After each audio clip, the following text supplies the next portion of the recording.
आपको अब इस चैप्टर के अंतर्गत मेरेन एंड जर्मेनिया के बारे में बताया जा रहा है। ये लोग कौन थे, what was the importance of the way in which they were portrait, इनका जो चित्र के रूप में चित्रण किया गया है इसकी क्या महत्ता थी, इन सब के बारे में विस्तार से बताया जाएगा। Marianne and Germania were respective female allegory for the French and the German state.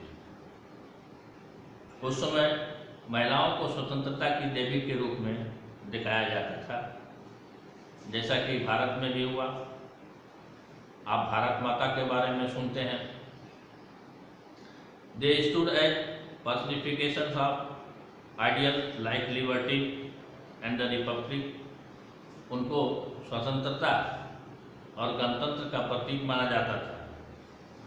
The importance of the way in which they were portrayed was the general public could identify and be familiar with their national symbols, understand their symbolic meaning and instill a sense of national unity within themselves। उनके अंदर राष्ट्रीयता की भावना को भरने के लिए ये महिलाओं का स्वरूप दिया गया था। जैसे घर में देखते हैं आप कि जैसे आपके माँ, अगर आपके माँ के बारे में कोई आपत्तिजनक शब्द बोले तो आपको बर्दाश्त नहीं होगा और आप हर लड़ाई को लड़ने का प्रयास करेंगे। इसीलिए यहाँ पर भी इनकी छवि माता के रूप में विकसित की गई ताकि अधिक से अधिक लोग इससे प्रभावित हों और इससे देश की एकता और अखंडता मजबूत हो।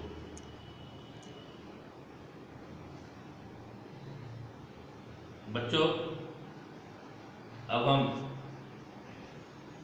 आपको नेपोलियन के बारे में कुछ बता दूं।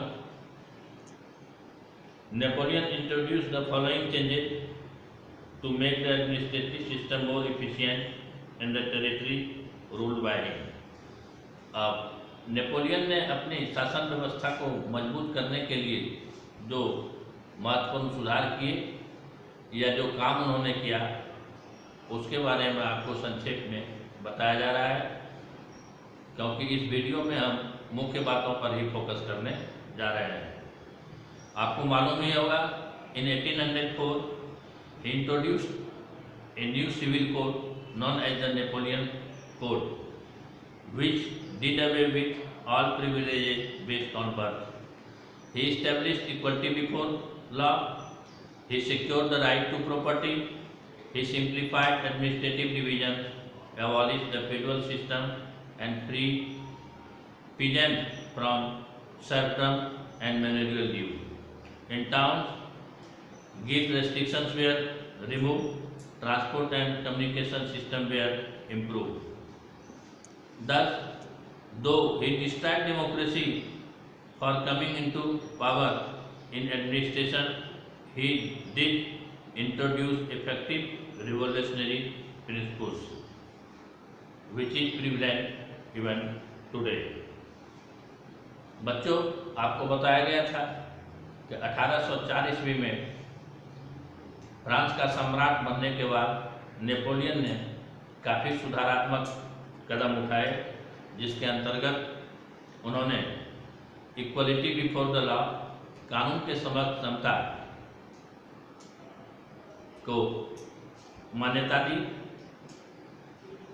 उन्होंने राइट टू प्रॉपर्टी में सुधार किया, एडमिनिस्ट्रेटिव सिस्टम में सुधार लाया, फेडरल सिस्टम को ख़त्म किया, छोटे छोटे किसानों को विभिन्न प्रकार के जो कर उनसे लिए जाते थे उससे उनको फ्री कर दिया गया, और शहर में जो गिल्ड रिस्ट्रिक्शन था, मतलब सहकारी समिति पर जो प्रतिबंध थे उसको समाप्त किया गया। ट्रांसपोर्टेशन और कम्युनिकेशन सिस्टम को इम्प्रूव किया गया। हालांकि उन्होंने, जैसा कि उन पर आरोप लगता है, डेमोक्रेसी की हत्या कर दी, लेकिन एडमिनिस्ट्रेटिव सिस्टम में जो उन्होंने सुधार किया, जो कार्य किया, वह आज भी महत्वपूर्ण सिद्धांतों में से एक है। Thank you. Rest in next video.